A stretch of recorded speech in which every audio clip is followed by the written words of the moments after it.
अकवाम जो उस नामाकुल सिवा को हमारे कदमों में लाकर पटक सके।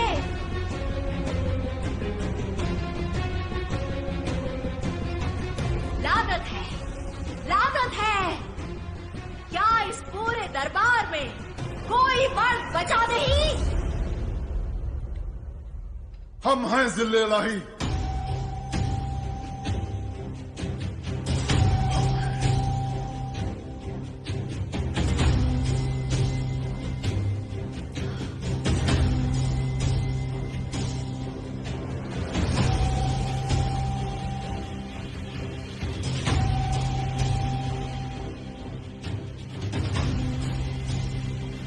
घोड़े से उतरे बगैर मैं अफजल खान मोहम्मद शाही शिवा को आपके सामने लाऊंगा, जिंदा या मुर्दा। अफजल खान जिंदाबाद। आदिल शाही जिंदाबाद। अफजल खान जिंदाबाद। आदिल शाही जिंदाबाद। अफजल खान जिंदाबाद। आदिल शाही जिंदाबाद। अफजल खान जिंदाबाद। शाबाश बहादुर, शाबाश। वजीर आजम अफजल खान मोहम्मद शाही को मां बदौलत की तरफ से जो भी असला खजाना जरूरी हो वो फौरन अदा किया जाए, वफादारी का चोला ओढ़े हुए। कुछ गद्दारों को तो सबक सिखाना ही पड़ेगा।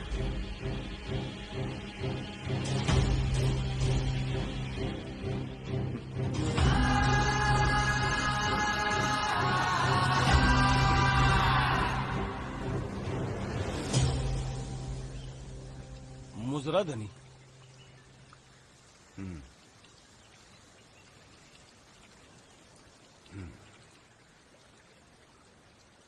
विश्वास दिघे, बरं झालं तू आलास ते. ये.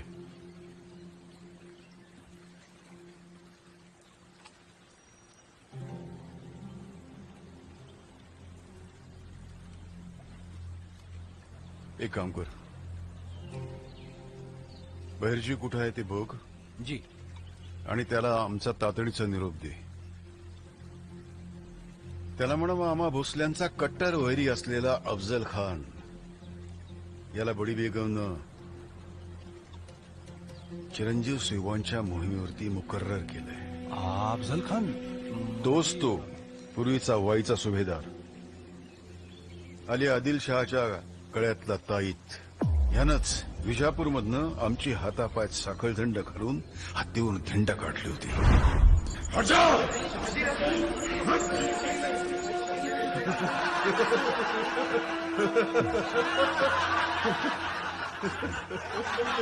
शाहजी, राजे, भोसले. कनकगिरीच्या वेड्यात थोरले चिरंजीव संभाजीराजांचा विश्वासघात करून हकनात बळी घेतला.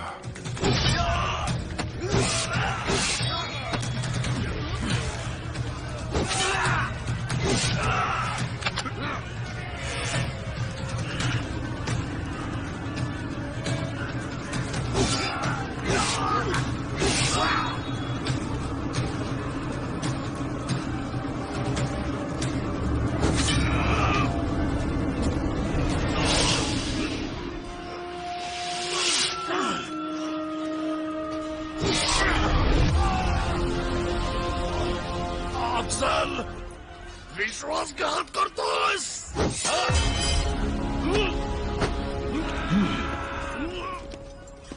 ये शाहजी भोसले का बेटा है, मरने दो इसे. आमच्यापैकी कोणीतरी भोसले तुझा सूड घेतल्याशिवाय राहणार नाही. भोसले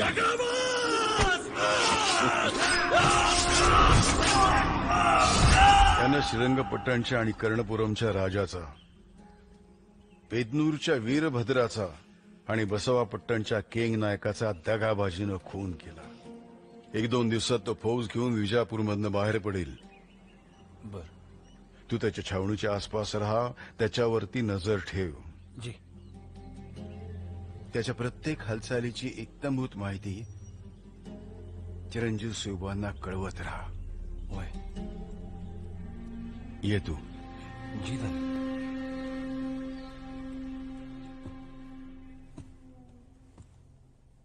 आदाब।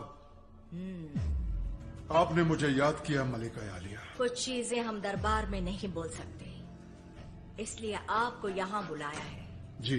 या तो आप अपनी ताकत का इस्तेमाल कीजिए, या तो उससे दोस्ती का बहाना बनाकर उसे ठग लीजिए। याद रखिए, हमें सिवा की मुआफी या गिरफ्तारी नहीं, सिर्फ उसकी मौत चाहिए। ये तो मेरे लिए और भी आसान है मलिका आलिया।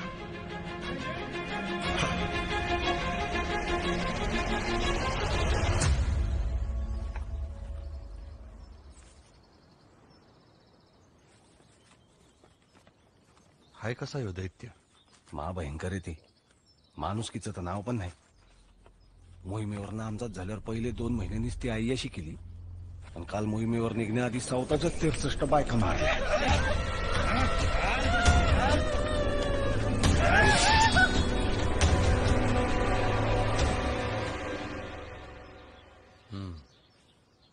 चल थोरल्या महादेवाला मुजरा सांग आणि म्हणाव दोस्ती का बहाना बनाकर उसे ठग लीजिए। शुक्रिया हजरत. अलख निरंजन. अलख निरंजन. महादेव की टोली, हर हर महादेव की बोली. आदिलशाही जिंदाबाद, अफजल खान जिंदाबाद. छावनी में सब लोग दाखिल हो गए। जी हुजूर। आपके इमदाद के लिए यहाँ याकूत खान जी, हसन खान पठान, अंकुश खान, नाइक जी पांढरे, घोरपड़े, पीलाजी मोहिते, प्रतापराव मोरे, शंकराजी, ऐसे मराठा मुल्क के कई जानकार सरदार भेजे हैं। और इन सबसे अव्वल आपकी वकालत करेंगे शातिर दिमाग कृष्णाजी भास्कर कुलकर्णी। बहुत खूब। इस बार हमारे फर्जंद फाजल खान हमारे साथ हमारी फौज की अगुवाई करेंगे। मरहबा, मरहबा. शुक्रिया हजरत. आप सब लोग सोच रहे होंगे, हमारे रूहानी उस्ताद वली साहब के मना करने के बाद भी हम ये मुहिम क्यों जारी रख रहे हैं। लेकिन हम जानते हैं हमारी ख्वाहिश पाक है, इसलिए दीन के दुश्मन शिवा को निस्ते नबूद करने तक हम ये मुहिम मुकर्रर ही रखेंगे। सब जाइए अपनी अपनी टुकड़ियां संभालिए। कल सुबह हम कूच करेंगे। नाव काय त्या सरदाराचं? जी ये बघा. भोसले कुळाचा कट्टर वैरी. सोलापुर की तरफ। सोलापुर की तरफ, सोलापूर की तरफ. सोलापुर की तरफ. सैन्याचा काय अंदाज? विजापूर पासून हातनाळ पर्यंत पसरले आहे छावणी. याचा अर्थ खान स्वराज्याची वाट सोडून सोलापूरच्या वाटेला निघालाय. नाहीतर तो थेट जत, मंगळवेढा, पंढरपूर मार्गे स्वराज्याकडे यायला हवा होता. धनी खानाच्या डोसक्यात नक्की काहीतरी येडताक चाललंय.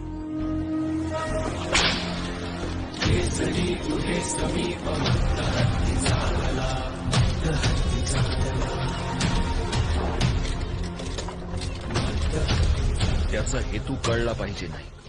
खानाच्या छावणीत गवताची काडी जरी हल्ली तरी त्याची खबर टाकोटाक राजगडापर्यंत पोहोचेल याची तजवीज करून ठेवा. जी धनी. मोरोपंत जी. स्वराज्यावरचं हे संकट मोठं आहे. 2 दिवसात सदरेवरच्या सर्व सल्लागारांना बोलावून घ्या. जी महाराज. येतो. येतो जी. नाईक, जी. हे युद्ध कुठल्याही थराला जाऊ शकतं.